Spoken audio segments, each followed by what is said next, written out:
every move you make and action you take, as to all ends and beginnings that you don't understand. You matter, isn't that enough?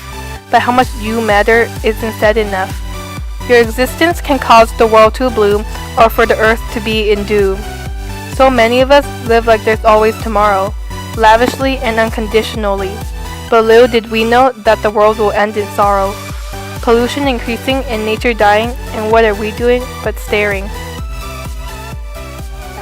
Our country is corrupt, only looking at money to guide us. It wouldn't be so bad if only we realized that this was an act of destruction, instead of total reformation and reconstruction. Climate changing, nature dying, and it's all because of this. It's not too late to contribute to our solutions. Just by devoting to one act is enough to reenact. The air purified with the beauty of smoke and sunsets that create what we call a pink sky is everything but natural. Cars zooming here and there using about 136.78 gallons of gasoline in a year releases as much as 24 pounds of carbon dioxide, carbon monoxide, and nitrogen oxide per gallon in the air, and that should be feared. We set impacts on increasing temperatures, rising sea levels, severe floods, and droughts, and still all we do is say, "I'm here."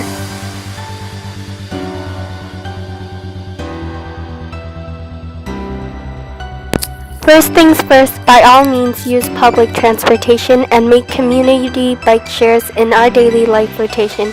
Because you see, the average miles per gallon for cars is 23 miles per gallon, meaning we use approximately 653.17 gallons of gas in a single car annually, and 55% of the time it is driven in our very own city. Now, wouldn't it make more sense to reduce the gas emissions and propose to the government with a presentation to improve public transportation as well as set funds for community bike shares? This will help complete our mission. Number 2, resorting to cars for those long-distance trips. But look at that oil drip. Automobiles are run on lubricants and petroleum-based fuel which gets released and accumulated on the roads. And be careful, these pollutants end up in reservoirs, streams, rivers, and oceans. This is why we need to resort to hybrid cars.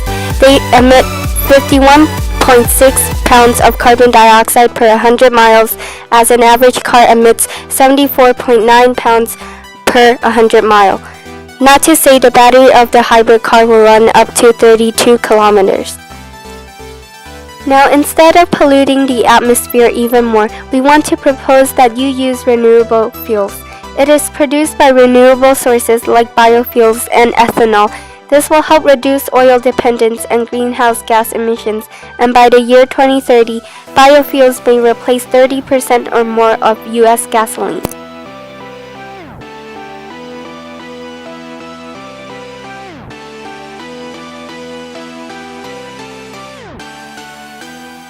But it's not just cars, it's the role of those large productive factories. Factories that produce our clothes, food, necessities of life. Their extensive emissions of greenhouse gases, and sadly that's what we call fresh air.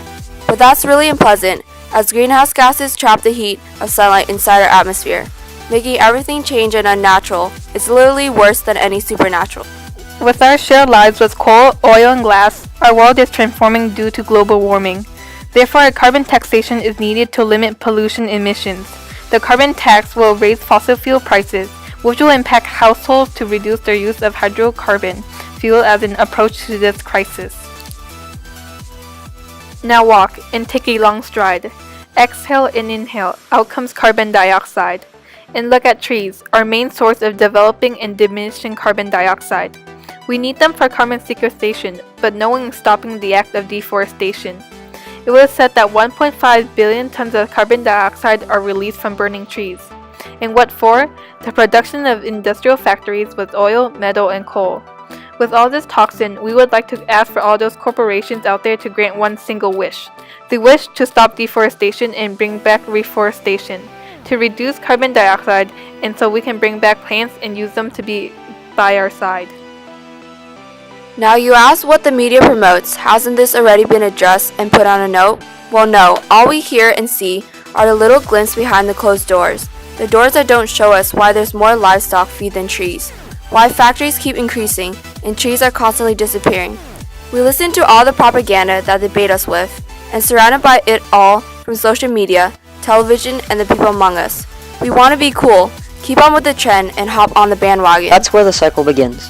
Our demands are being spoken louder than our needs. We ask for more clothing, while at the same time subconsciously polluting. We only see what we want and ignore the problems presented, and that needs to stop.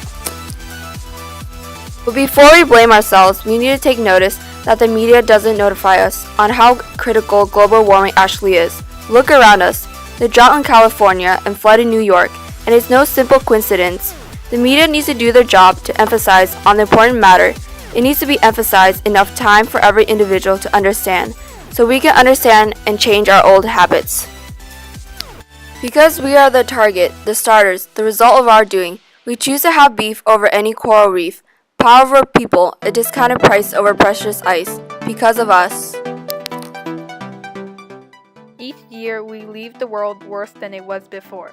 More carbon, trash, deforestation, factories, oil spills. We are our own enemies, but we just need to realize that we all share a similar goal, to live longer, to protect our home. We need to develop community organizations so we can take action. It's 2015 our year in generation, and you matter.